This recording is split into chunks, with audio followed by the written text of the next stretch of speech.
Good morning, everyone. Welcome to my podcast. My name is Karina, and I'm coming to you from the Pacific Northwest, where I live with my partner, our two kitties, who may make an appearance eventually, and my two horses. Ordinarily, on Fridays, which today it is Friday, May 17th, 2024. Ordinarily, I do a little intro when I'm walking out to the barn to feed the horses, and I completely forgot this morning. I couldn't tell you. I thought about it, and then I got distracted by something, and then totally forgot. And I came back in the house, and I ate some breakfast, and thought I'd sit down and do my regular podcast. I'm honestly not even sure what exactly what time it is. I think it's around 7 a.m. It's hard to tell this time of year. Just like in the winter. There's a lot of darkness, so it's kind of hard to tell what time it is. And then this time of year, there's so much light. It's hard to tell what time it is because it starts getting light before 5 a.m. And then it doesn't, the sun doesn't set till, I would say around 9 p.m. So if I sound a little discombobulated, it's because I am. I had dental surgery on Tuesday, and it's kind of a light sedation, I guess. It's an oral sedation. You take some kind of a pill that is, I guess, is supposed to help you sleep, but it doesn't. Or at least it doesn't me. And I have done this before, and I read the directions, and I took 2 pills before, an hour before the surgery, and then Randy drove me in, had the procedure, but I was pretty dizzy and uncoordinated, I guess is the best way to talk about this. As I was going in. So they didn't give me another one, which is, I'm sure, wise. Reaching for my cup of tea off my cup warmer. Drinking green tea. So, and then of course I'm sore. It was on this upper left here, kind of back here by my wisdom tooth. I had a implant there that failed, and I had that pulled a while ago. So if you're a returning viewer, you have probably already heard about this. If you're new, well, this is not how I normally start the podcast, and I will get to some details here shortly. I guess I'm kind of doing life stuff first.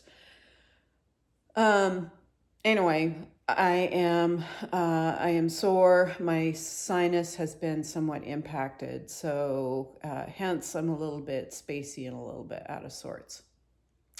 All that to say, welcome to my podcast. Normally what I talk about are my horses and knitting. So I will promise I will get to that. Just bear with me, and if you're new here, I hope this doesn't discourage you from from watching. So, I guess I'll just talk about knitting because that is what the kind of the heart of this podcast is about. I actually have 5 whips. One of them is on pause. It's a cowl, and I knit a lot of cowls over the winter, so I'm kind of tired of them. Interestingly, though, I'm not tired of knitting socks. I never thought I'd be a sock knitter, but I have become a sock knitter. So let me show you some great familiar projects. I have no finished objects, so, but they'll all, what's going to happen is they will all finish at once. So I am knitting this cover pair of socks. So these long over the knee socks from this book. Sock Knitting Masterclass by Ann Budd. And these are the thigh-high stripes designed by Deborah Newton. So you can see it's a combination of stripes and color work. I am using Scrappy yarn. My colors are similar but not the same. I think I am about in this, just starting this turquoise stripe right here on one sock. So let me show you what I have. I am going to run out of this brown, I have no doubt. So I'm going to have to get more brown. The rest I think I have plenty of. So here I am just starting this turquoise stripe down here. So here's a good example of what the color looks like. And I'm definitely started decreasing. So I'm about, I think I cast on like 116 stitches. So really this would, if this doesn't work as a sock, it's going to make a great hat. And I am down to, I think, 86 stitches and continuing a rapid decrease. So the decrease happens at the back of the leg, which is here. I'm pretty much weaving in my ends as I go. What else do I, oh, the needles. So I'm using two sets of needles. I'm using the Addie's Flexi Flips, which are these flexible, they're double pointed needles with a flexible section in the middle that makes them nice. And I use these stitch stoppers because, for one, they're metal, so the stitches like to fall off. And I try to put, you know, the top and the bottom of the sock, one on each needle, and then knit with the third needle. So I am using 2.75 millimeter and 2.5 millimeter. So US ones and I don't know if the 2.75, what they are in US size, quite honestly. It could be 1.5 or maybe 2, I'm not sure. So for the color work, I'm using the 2.75 millimeter needles, and this is what the, what they come in. And then for the stripes, I'm using the 2 millimeter. Well, there's Harley, hello. Nice of you to join us. Usually it's Herbert who comes up. So it takes 7 different colors of yarn, which I have used here. And like I said, it's all scrap. Different weights, which this brown yarn is thicker, the pink yarn is thicker, the white and the, this is blue raspberry, it's Yorkshire spinner, West Yorkshire spinner. The white is also a West Yorkshire spinner, which is, I think it's got, the colorway is marshmallow. The brown is a yarn from Wisconsin. It's like a combination of Wisconsin sock yarn. I don't remember what it's called exactly. The pink is a hand-dyed yarn from Ray Whiting Nativity. The link is in my show notes. The gold, I can never remember the name of it. I got that from a local yarn store in Bellingham. The blue is a hand-dyed yarn from a local dyer designer, Jada Wu, and I think this is just navy. And is that it? Oh, the gray, which is a variegated yarn, is, I think a Lolo did it, and it's something about hippos. And the ball bands are probably all scattered about this bag, but this is what it looks like in a cake. The bag is was made by my mom. Nice drawstring bag, nice big bag for a big project, or a project that has a lot of balls of yarn and a book to go with it. So that's that project. I've been trying to do 4 rows a day. I hear Harley doing something he's not supposed to. He could be on the kitchen counter. He's kind of full of beans right now, so I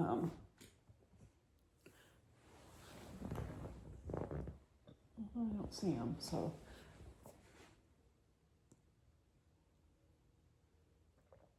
Still listening for him, but Second whip is also in a bag made by my mom. Another very nice, simple drawstring bag that I am able to tie the ribbons to keep the yarn murdering cat, Herbert, who has not yet made an appearance here, out of my yarn.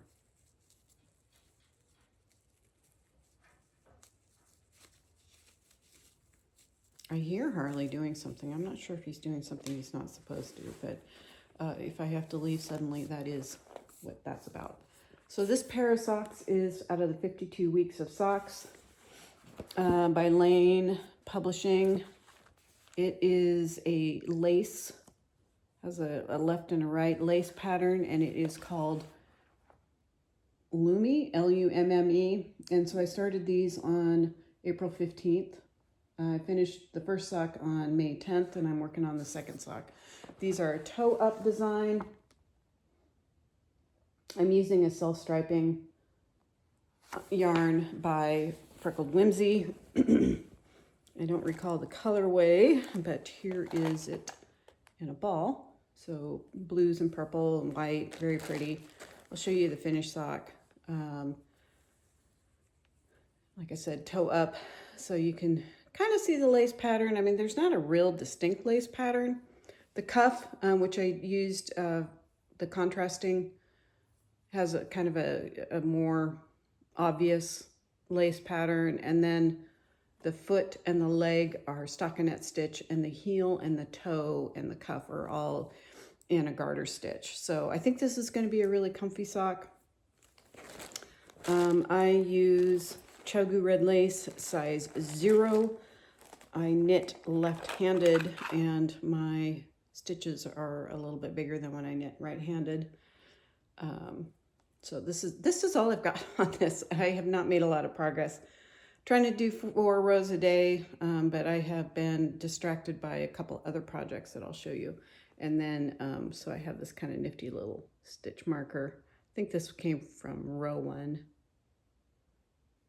I think it says it was a Halloween thing, and I smelled children. Excuse me.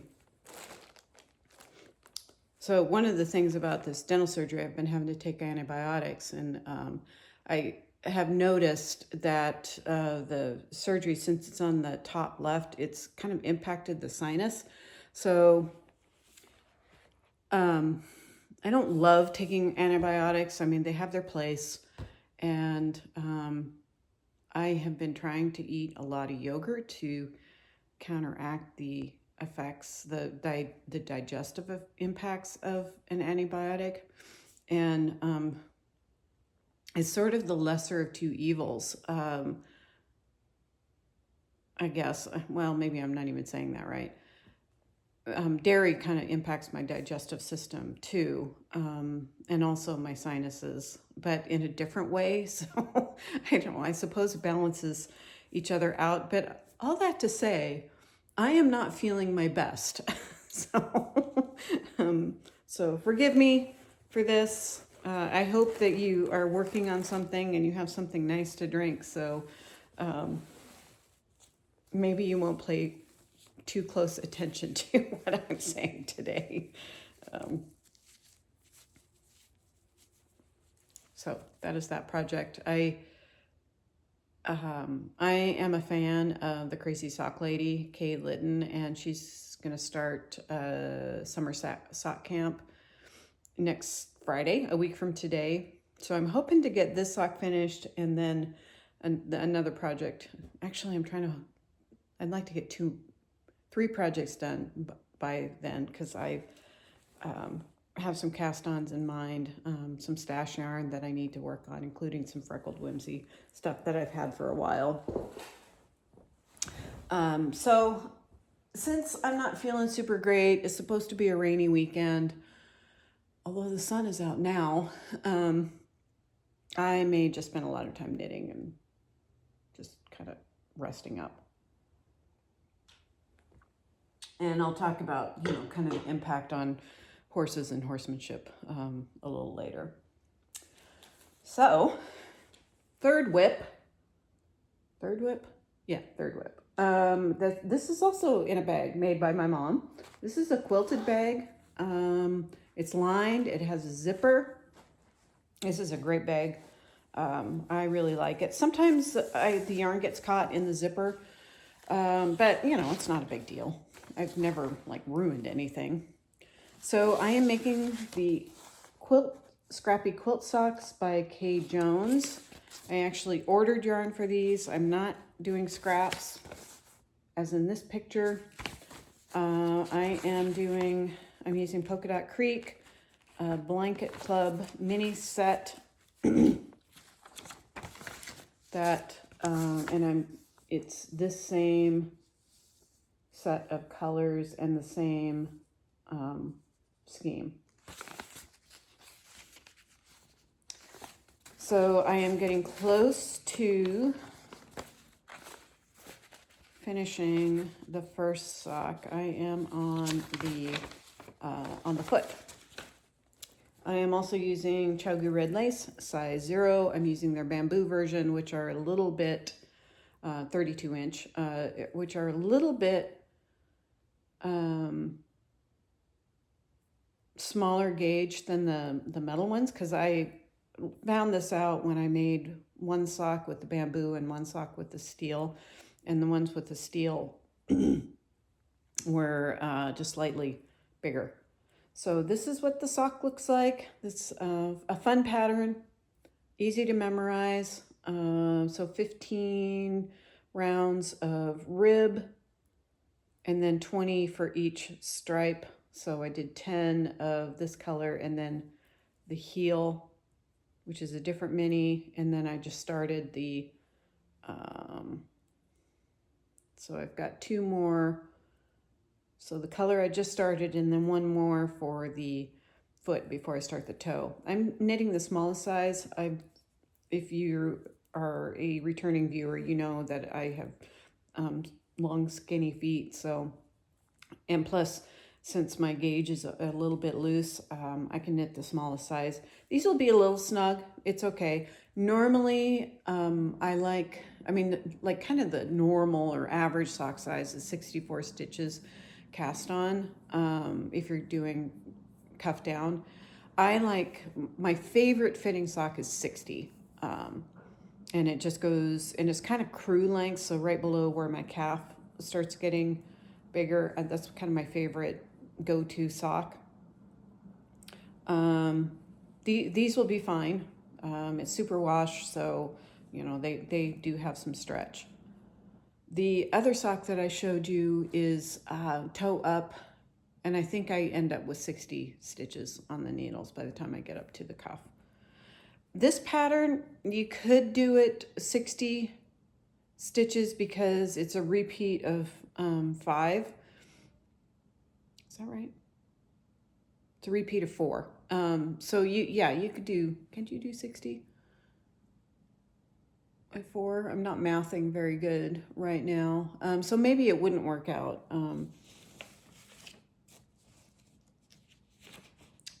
I feel like it could, but then I would have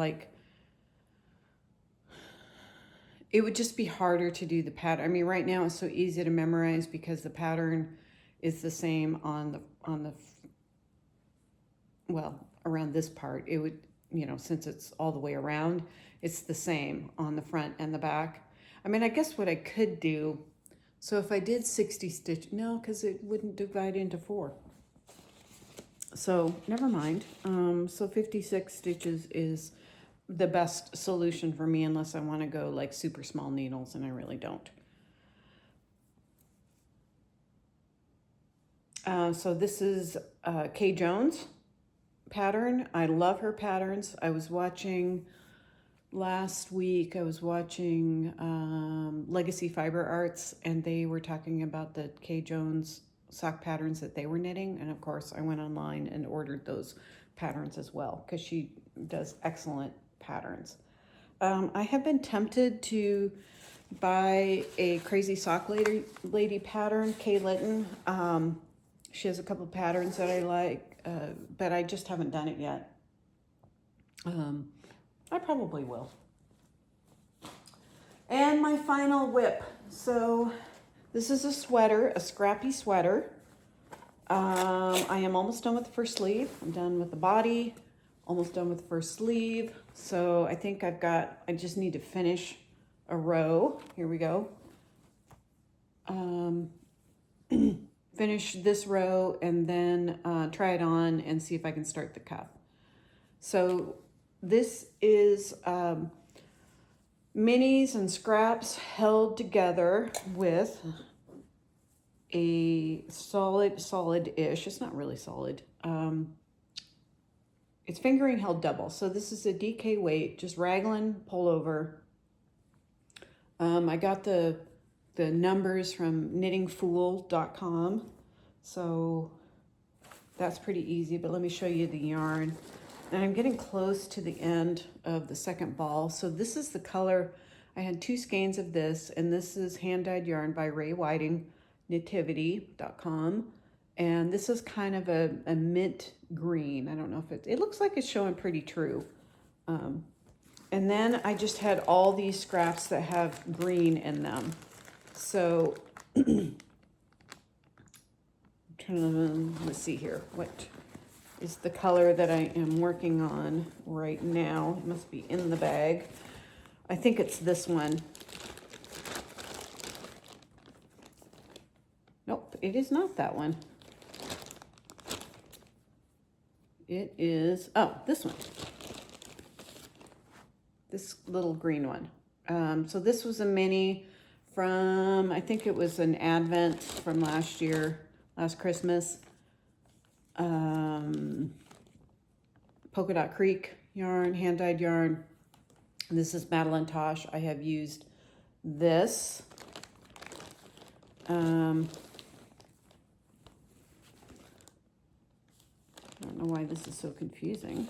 And then I have, I'm not sure if I'm going to use this bright green.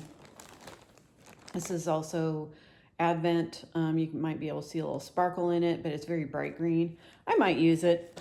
The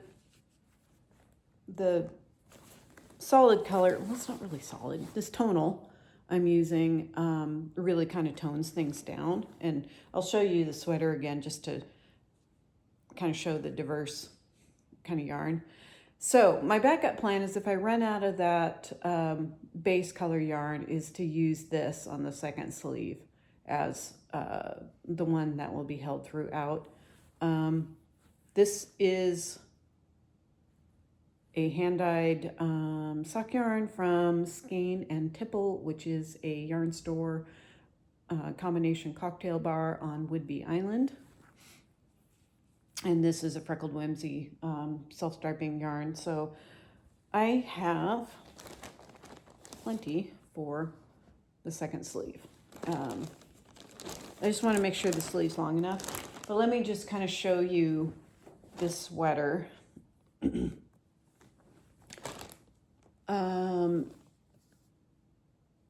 So, you know, the collar was kind of a, Harley's back right here.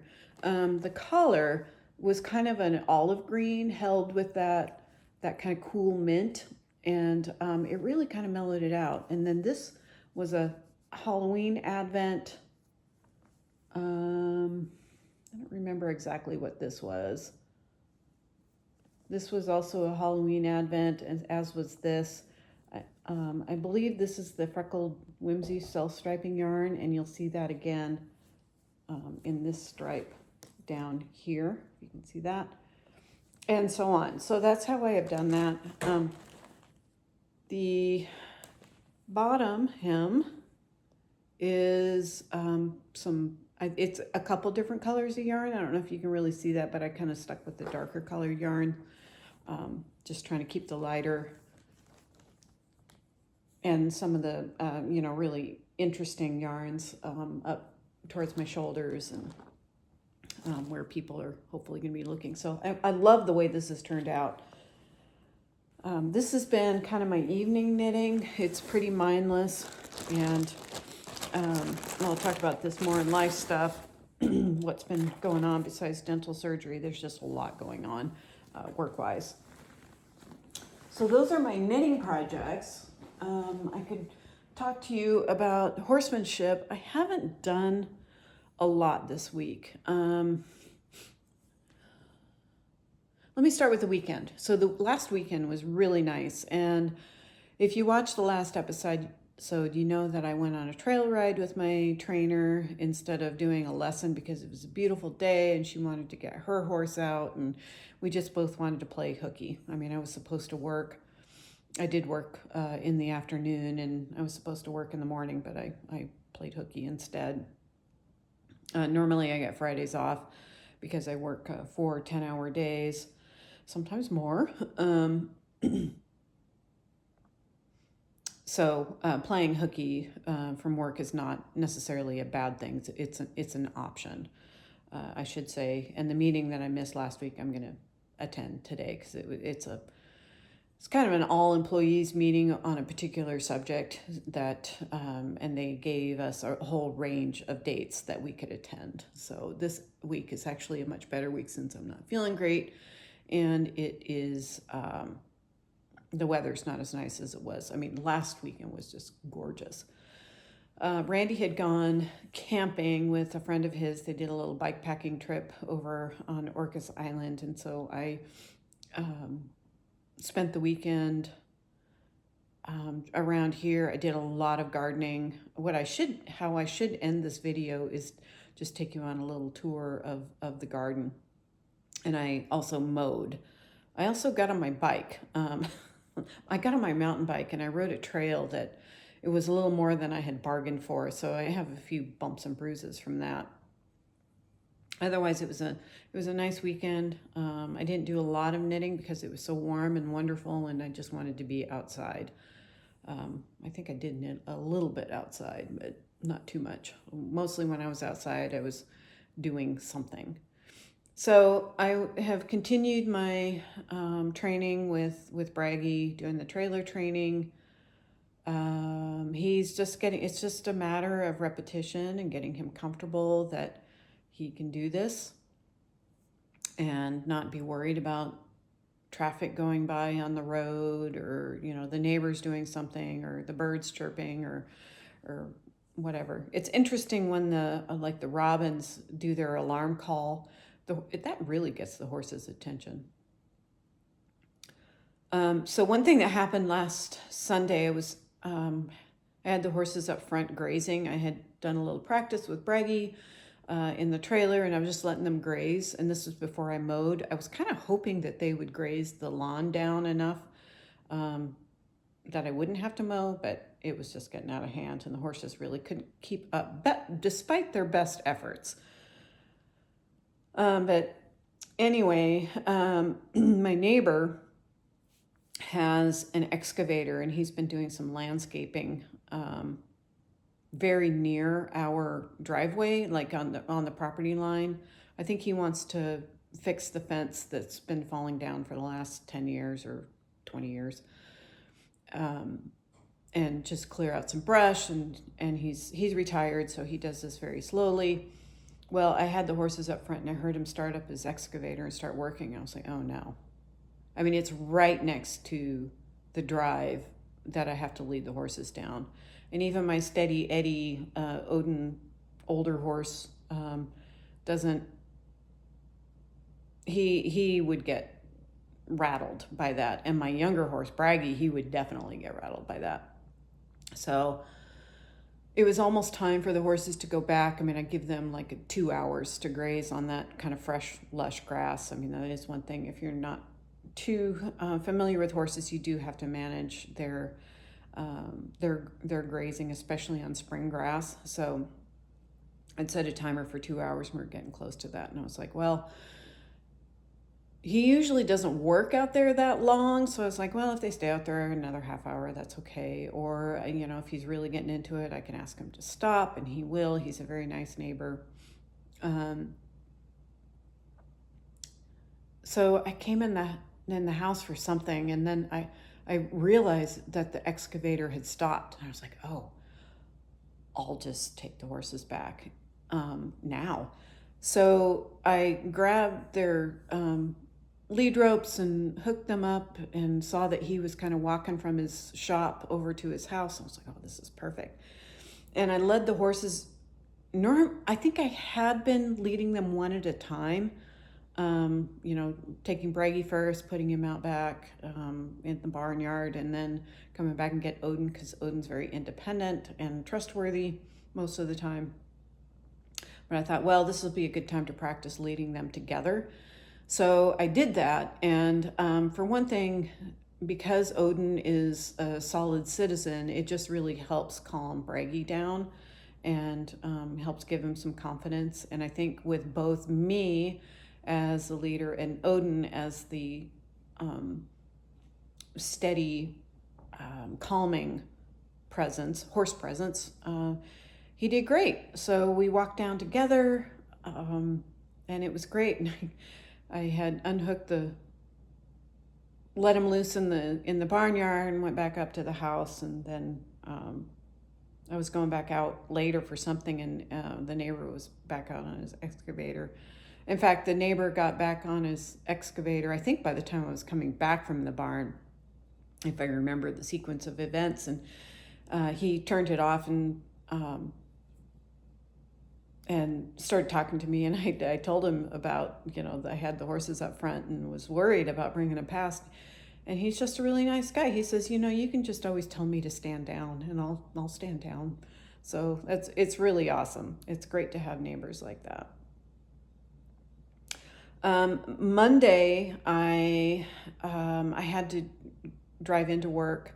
I had a meeting to attend way down in South King County, which is south of Seattle.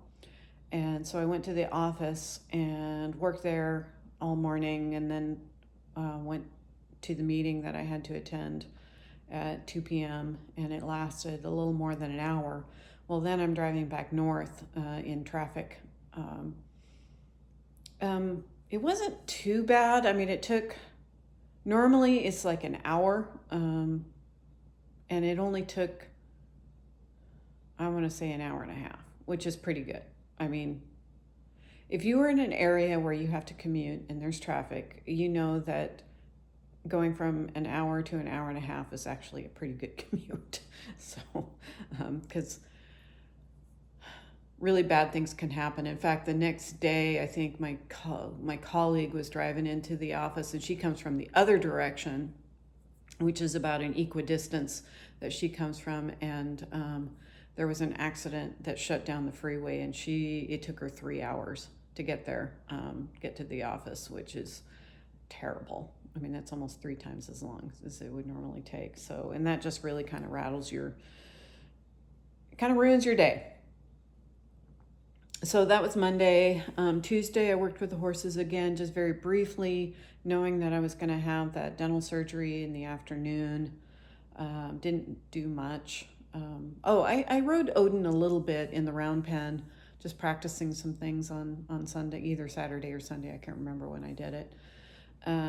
So just practicing some things that we want to get ready to go to an event, hopefully in June, and just learn some new skills and get out and try some new things and meet some people, all that fun stuff. And then Wednesday, I was just really kind of down for the count. I mean, I got the horses fed. I mean, if you have animals that you have to do what you have to do. And it's a great motivator. I always have a backup plan. I have another neighbor who would certainly help me out. Randy would, of course, help me out if I needed him to. And I generally have things pretty organized and set so that anyone can come in and give the horses what they need for them to get by until I'm back on my feet. So that's the good news, but I was able to do it. It was probably good for me to get out in some fresh air and get a little exercise also. I did a lot of knitting that day. That's how I got most of that quilted sock pattern done, the K. Jones pattern. I worked on that. And then yesterday was a very long day. I had my normal 10-hour day, plus I had a 2-hour meeting from 5 to 7 p.m. It was a public meeting for I work in public health. I've said that before. And we are revising our on-site sewage system code. So we had a public meeting to just talk about some of the things that we have to revise because the state has revised their standards, which we have to adopt, and then there's some other things that we can adopt. So we had a public meeting, and I'm one of the technical experts on that, so I answered a lot of questions. We had an excellent professional facilitator who did a fantastic job. There was nothing terribly controversial last night. I mean, some questions and some concerns about some of the things that we have to do that comply with growth management, and Washington State has a growth management requirement that all cities and county jurisdictions plan for growth, just so that all the farmland and forest land doesn't end up in it's suburbia or 5-acre plots of land. We have some open space and some developed space. So it does put some hardship on people, and that's what we are really trying to address, is what about these requirements makes life difficult for people, or maybe even unaffordable. I mean, this area is one of the most expensive areas. The Puget Sound is one of the most expensive areas to live in the country. I mean, I live here because I grew up here. If I grew up somewhere else, I couldn't afford to live here. And I think even people who grew up here can't always afford to live here, and it's unfortunate. And I heard that from some people last night. This one person said that they have lived here for over 30 years, which it's only almost half of my lifetime, I guess. I mean, not quite half. And they didn't ask for all this growth. Well, it's the irony is, I don't know if that person was born here, but if that person came here 30 years ago, they're part of the growth. I'm not necessarily inclined to point out the irony if that is indeed the case. I know that there are very few people around here who actually grew up here. I think that is just the transient nature of the United States population, is that people start somewhere and they end up somewhere else, which is totally fine. What I don't care for is the not in my backyard, where it's like, I got here, I got mine, the rest of you can just, I don't know. I mean, there's a lot of inappropriate things I could say, but I'm not going to, because I prefer this to be a family-friendly podcast. So that's, however, what that person is saying is that because of growth, the requirements that the state and the counties and the cities have can make life expensive and difficult here. I understand that. I don't know that there's anything I can do about it. I do understand, though. So that is work. The meeting went until 7 p.m. last night, and I was still pretty tense, even though I drank a glass of wine to unwind. I'm not sure it was quite enough, but that's enough to relax. But I'm not going to drink more than that, because then there's other consequences. So I woke up with my jaw pretty sore, so it could have been clenching my teeth last night because of the tension, and also just the soreness from the dental surgery. So I guess that's all I'm going to say about that. I have been yammering on for quite a while. I hope you have enjoyed this content. I was thinking of asking some questions today, but since I've been a little bit discombobulated, I forgot what those questions are, and hopefully they'll come back to me next week. As my mom, hello mom, always says, if it's important, it'll come back to you. Actually, that sounds like something that her mother would have said. So, and mom, maybe you can confirm that or let me know where that came from.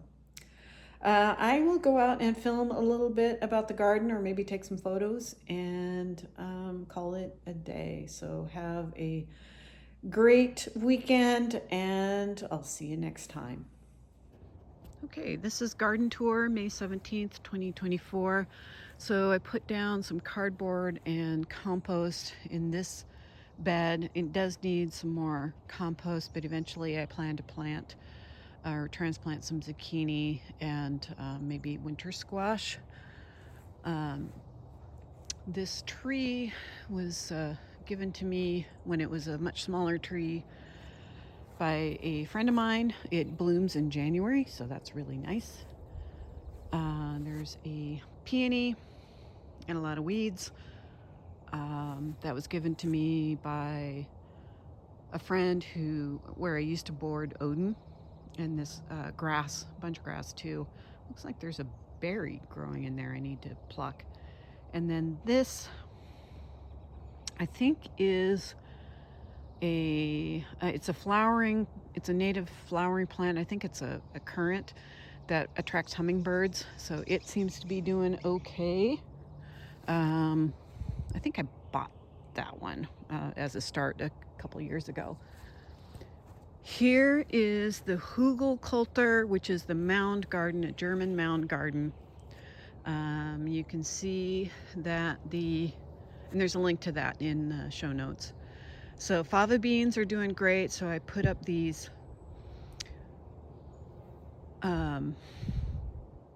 supports for them. It looks like I need to lift up the twine that's supporting them. The fava beans are flowering, which is awesome. I love fava beans. I have a feral potato. Don't know where that came from. Some greens and radishes coming up. I've harvested some radishes. Some spinach that looks like it is going to seed, bolting because it was so warm. Here's some garlic that didn't do so great, and then more fava beans that I need to tighten up their supports. So over here's the red flowering currant, another one, and then some figs that I transplanted, and it looks like at least one is doing okay. I don't see the other one, so oh, here it is. It's kind of hard to see in the weeds, but hopefully it recovers. So I put a little bit of horse manure, since the horses have been providing that since they have been grazing, and they do tend to leave droppings here and there. So this front part, I can't remember. Lavender. I planted some lavender, and what does that say? Oh, some comfrey here. So these are kind of, the expectation is that they will survive on their own. They are under an overhang, so they don't get a lot of moisture. There's a strawberry that has a feral strawberry, a rogue strawberry, and then kind of I can't remember what that plant is, with some weeds, some tulips that need to be deadheaded, and a lily. So I haven't quite decided what to do with these yet, these beds. So maybe just flowers. I just need to take the weeds out. I have some herbs, at least started. They're seeds. They're still seeds so far on the porch. So hopefully that is something I'll keep through the winter. And then another flower bed that needs some motivation and some help. And then I transplanted some rhubarb last week. Oh, that's what I did last weekend too, is I harvested a whole bunch of rhubarb. And then I just have like all these starts here. So some pretty good lettuce starts that'll go out. Rosemary that's overwintered. Some peas in my little greenhouse with a lot of starts. So in the toilet paper rolls there, I started some corn, and then just some tomatoes, peppers, eggplant, basil, some okra that seems to be doing something. That's kind of amazing. some kale and greens. I have fencing all over the place. Oh, looky here, a strawberry. So, yeah, potatoes coming up in that one. Some greens, potatoes, carrots,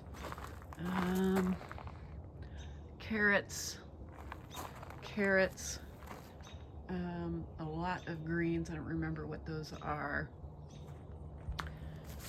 An orange tree that is dying, and then here's some tomato transplants that I just got earlier in the week, and they look like they're going to be okay, at least most of them. I think one of them is kind of past the point of no return.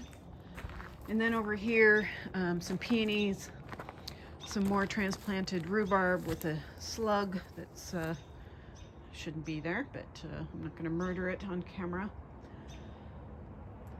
More potatoes, another peony that I got from a neighbor, and then these are potatoes as well. Let's see here. So, here's some fencing so the horses don't come on this side. We don't really want them over here by the porch. And it's not hot, it's just a visual.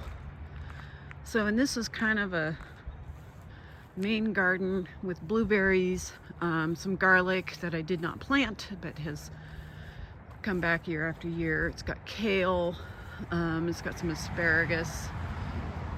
Blueberries are doing okay.